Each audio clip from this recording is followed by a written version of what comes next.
Wait. An entire village just gone? I'm not talking about a few people who got lost.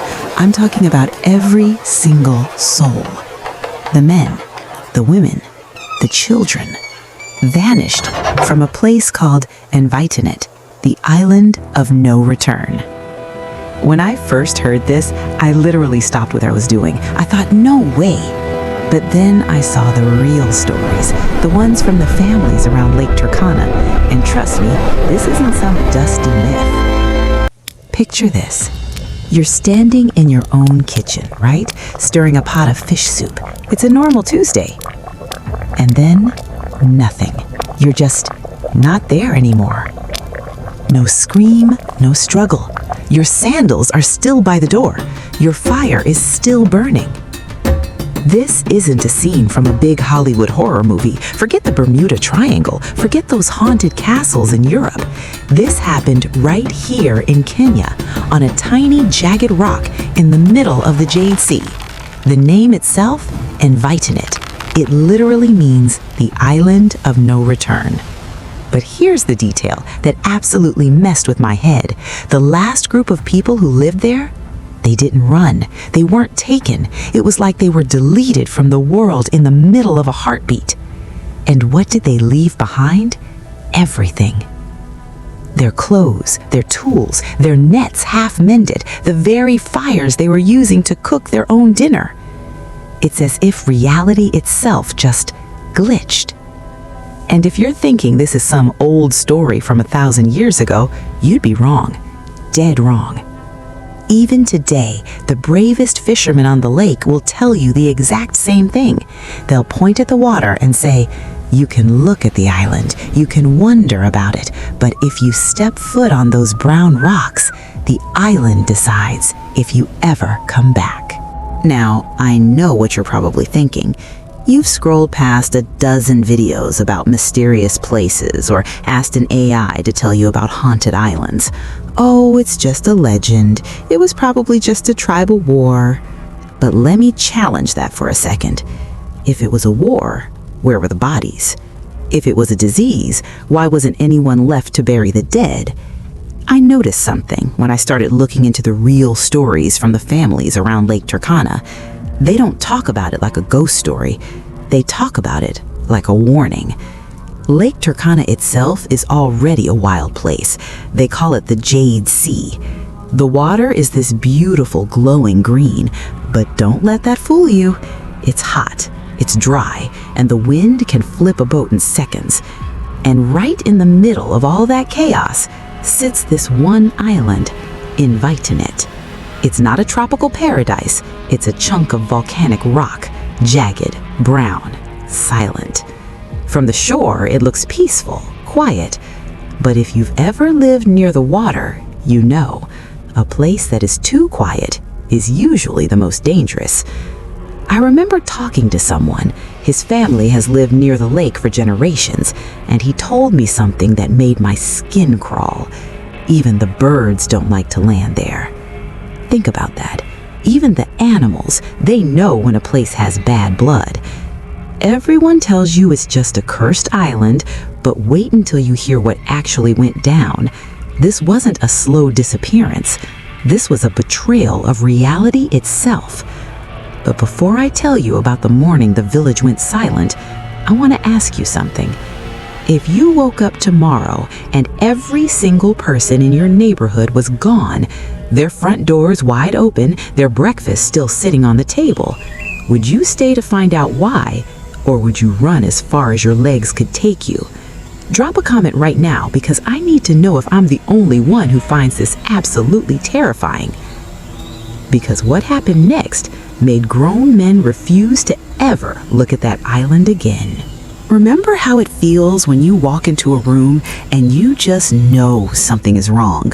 Like you can't see it, but the air feels heavy. That's exactly what the people on the mainland started feeling back in the day. You see, for a long time, Envaitenet wasn't just an empty rock. There was a small community of families living there. They were mostly fishing people, and for generations, they did well. Plenty of fish, trading with the shore, everything seemed normal. I remember hearing from an old man in Loyal Galani. Those islanders were lucky. They had the whole place to themselves. No one bothered them. But then, things started getting weird. The people on the mainland noticed something. For a few days, there was no smoke coming from the island. Now, if you live in a village, you know what smoke means. It's like a heartbeat. It means someone is cooking, someone is awake, someone is alive. But for 2 days, 3 days, 4 days, nothing. Just total silence across the water. So, a few of the bravest men from the mainland hopped into their boats. They figured maybe there was a sickness, or maybe a raid. They expected to find a mess. They expected to find a reason. But when they stepped onto that sand, what they found was way worse than a fight. They walked into the village, and it was like everyone had just paused. I'm not talking about a movie scene where everything is knocked over. I'm talking about real life. Huts with the doors wide open, fishing nets half mended, needles still stuck in the twine, pots sitting on cold ashes, remains of a meal still inside. It was like the people had been snatched out of their clothes while they were sitting there talking. But the part that really sticks with me, the part that feels like a total betrayal of everything we know about safety, there was zero sign of a struggle. No blood on the ground, no broken spears. Even the dogs were gone. Usually, if a village is attacked, the animals are left behind or killed. But here, nothing. Just the sound of the wind flapping the doormats and the smell. I read an account from one of the guys who went there. He said the only thing that smelled was the fish. Piles of fish in the boats, rotting because nobody had come to clean them. But there were no bodies. Not one. Think about that for a second. An entire village of people, men, women, babies, old people, just evaporate. It makes you realize how thin the line is between home and gone. I started wondering something. If you were there that day and you saw your neighbor just vanish into thin air, would you even have time to scream? Or would you be gone before the sound even left your throat? I want to stop here for a second and ask you guys, what do you think is the scariest part of this?